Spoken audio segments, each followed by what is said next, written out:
ગુજરાતી વાર્તા બેવફા સુંદરી અને બોલતો પોપટ। એક ગામમાં એક દેખાવડો વેપારી રહેતો હતો। તે ખૂબ જ ભોળો હતો। તેને ઘર અને દુકાન સાથે જ હતા। તેનું એક બારણું બજારમાં પડતું હતું। ત્યાં તેની નાની દુકાન હતી। તે બધાને ખૂબ જ ઓછા નફાથી માલ વેચતો હતો। તે કોઈને છેતરતો નહીં। તેનો જીવ ખૂબ જ સંતોષી હતો। તે વેપારીને એક સુંદર અને દેખાવડી પત્ની હતી। તે પોતાની પત્નીને ખૂબ જ પ્રેમ કરતો હતો। તે જેવો ધંધામાંથી નવરો પડે કે તરત જ પોતાની પત્ની પાસે બેસી પ્રેમની વાતો કર્યા કરે। તેને પોતાની પત્ની વગર સહેજ પણ ફાવતું નહીં, એટલે કે તે સ્ત્રી ઘેલો પુરુષ હતો। જ્યારે તે નજીકના શહેરમાં ખરીદી કરવા જાય ત્યારે પણ તે જલ્દીથી ઘેર પાછો આવી જતો અને સીધો પોતાની પત્ની પાસે બેસી જતો। એક દિવસ તે ધંધાની ખરીદી કરવા બીજા નગરમાં ગયો। ત્યાંથી તે એક સુંદર પોપટને વેચાતો લઈ આવ્યો। આ પોપટ ખૂબ જ ચતુર અને માણસની માફક વાત કરી શકતો હતો। આ ભલા માણસે તેને 500 સોના મોહરોથી ખરીદી લીધો।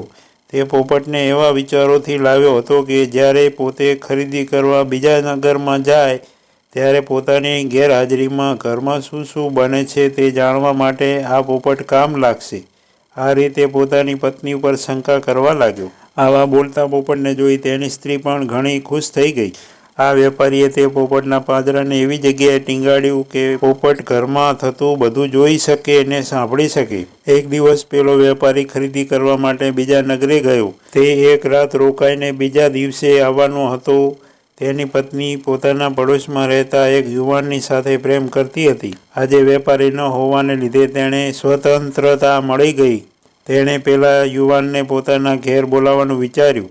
તેણે પોતાની વિશ્વાસુ બાંધીને મોકલી તે પ્રેમી યુવાનને પોતાને ઘેર બોલાવ્યો અને આખી રાત તેની સાથે મજા માણી। બીજા દિવસે પેલો વેપારી ઘેર આવ્યો ત્યારે તેની સ્ત્રીએ તેને ઘણું જ વહાલ બતાવ્યું। બપોરના સમયે જ્યારે પોતાની સ્ત્રી જરા સૂઈ ગઈ ત્યારે પેલા વેપારીએ પોપટને બીજા ઓરડામાં લઈ જઈ ધીમેથી પૂછ્યું। ત્યારે પોપટે પોતાના માલિકને ઘરમાં બનેલી બધીય વાત કહી દીધી। આ સાંભળી પેલો વેપારી તો ખૂબ જ ગુસ્સે થઈ ગયો। તેણે પોતાની પત્નીને ખૂબ જ ધમકાવી। તેની પત્ની તો જોર જોરથી રડીને નાટક કરવા લાગી અને આવી ખોટી વાત તમને કોણે કરી તે પૂછવા લાગી, પણ વેપારીએ તેનું નામ આપ્યું નહીં। પેલી વેપારીની પત્નીને મનમાં શંકા થવા લાગી। તેને થયું કે આ બાતમી કોણે આપી હશે। તેણે પ્રથમ તો પોતાની બાંધીને પૂછી જોયું। તેણે ધમકી પણ આપી, પરંતુ તેણે ના પાડી। ત્યારે માલિકાણને થયું કે નક્કી આ પોપટે જ વાત કરી હશે। તેને પોપટના ઉપર ખૂબ જ ગુસ્સો આવી ગયો।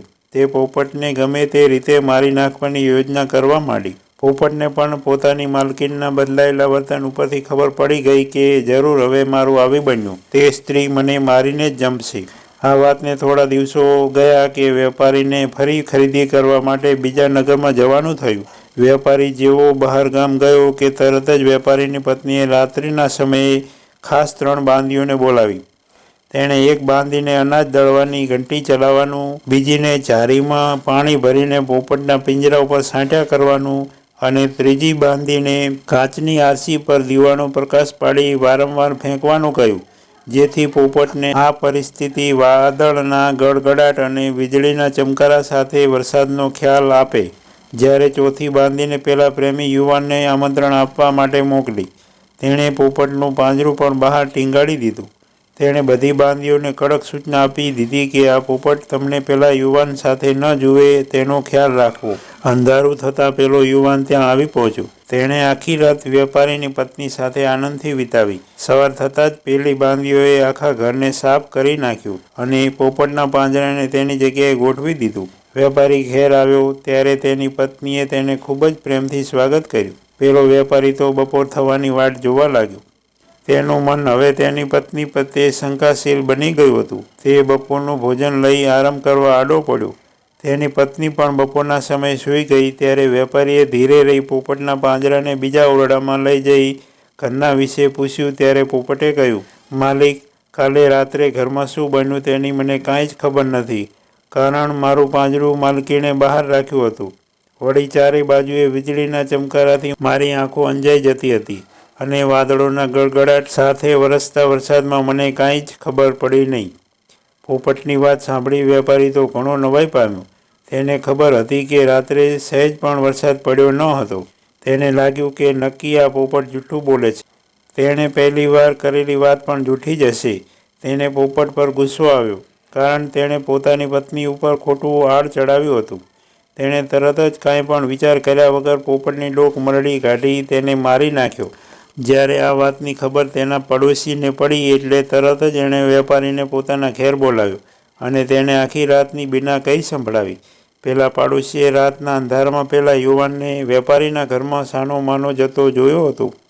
તેને કાંઈક શંકા જતાં તેણે વેપારીના ઘેર જઈ સાનામાના બારીમાંથી ઘરની અંદર શું બની રહ્યું છે તે પોતાની નજરો-નજર જોયું હતું.